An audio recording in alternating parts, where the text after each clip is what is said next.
இப்ப இருக்க சிஎம் கூட முன்னாடி ஹீரோவை நடிக்கும்போது புகையில புகையிலன்னு பாட்டு போட்டு அதை ரொம்ப முன்னெடுத்து போற மாதிரி இருக்கு இல்லையா? ஆமா. டேரக்டர்ஸும் இந்த ஒரு முக்கியமான பிரபலங்களா இருக்கவங்களும் அதுலயும் கொஞ்சம் இல்ல இதை அவாய்ட் பண்ணலாம். எம்ஜிஆர் காலத்துல அவர் பிடிக்கிற மாதிரி காட்சியை வைக்க மாட்டாரு. ஆனா இப்ப இருக்க அந்த நடிகர் அப்படி ஒரு எத்திக்ஸ் இல்லாம நடிக்கிற மாதிரி இது வந்து நம்ம எப்படின்னா உலக சினிமாவே வந்து அந்த மாதிரி தான் வந்து இருக்கு. ஸோ இட்ஸ் லைக் ஒரு கிரியேட்டிவிட்டி தானே இது வந்து ஒரு அந்த மாதிரி ஒரு ஃபீல்டு தான். It's not a real thing. So இது கிரியேட்டிவிட்டிவாக பார்க்கும்போது ஓகே இந்த மாதிரிலாம் பண்ணால் மாஸ் போல, இதெல்லாம் பண்ணால் வந்து பயங்கரமான ஒரு படமாக வரும் போலன்னு சொல்லிட்டு எல்லாருமே நம்புகிறாங்க.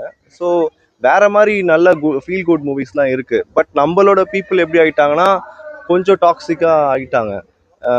நிறைய பேருக்கு வந்து நார்மலாக ஒரு மூவி பார்த்தா என்னடா இருக்குது இதில் அப்படின்ற மாதிரி இருக்குது. ஒரு ஃபைட் சீன் வச்சா கூட இதுலேயே வந்து 4 பேர் சாவலை அப்படின்ற மாதிரி தான் வந்து பார்க்குறாங்க. நம்மளோட பீப்புள் வந்து கொஞ்சம் எல்லாருமே இதை அண்டர்ஸ்டாண்ட் பண்ணி அதுக்கேற்ற மாதிரி மூவிஸ் வந்து சப்போர்ட் பண்ணால் மேபி அப்கமிங் ஃபியூச்சரில் வந்து இந்த மாதிரி நல்லா வர நல்ல மூவிஸ்.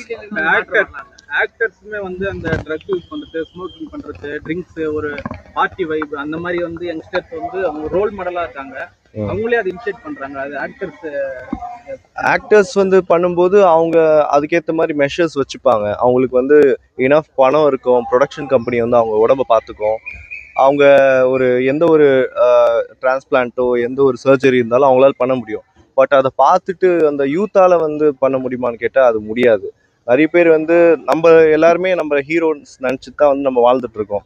ஸோ நம்ம போயிட்டோம் அப்படின்னா இந்த லைஃப்ன்றதே இல்லை. ஸோ நம்மளோட உயிர்ன்றது ரொம்ப ரொம்ப இம்பார்ட்டண்ட்டு. எல்லா ப்ராப்ளம்ஸும் வந்து secondary problems. Unless and until health problem வந்துருச்சுன்னா அது முதல்ல அதுதான் ஃபர்ஸ்ட் ப்ராப்ளமாக இருக்கும். கடன் பிரச்சனையாக இருக்கட்டும் சரி, என்ன பிரச்சனையாக இருந்தாலும் சரி, ஹெல்த் ப்ராப்ளம் ஃபஸ்ட்டு வந்துடும். ஸோ நம்ம எதுவுமே ரிவர்ஸ் பண்ண முடியாதது டைம் அண்ட் ஹெல்த்து தான். ஸோ இதை வந்து நம்ம அந்த அவேர்னஸ் கொண்டு வந்துட்டாலே போதும். லைக் அதுவே எனக்கு கரெக்டாக இருக்கும்னு தோணுது.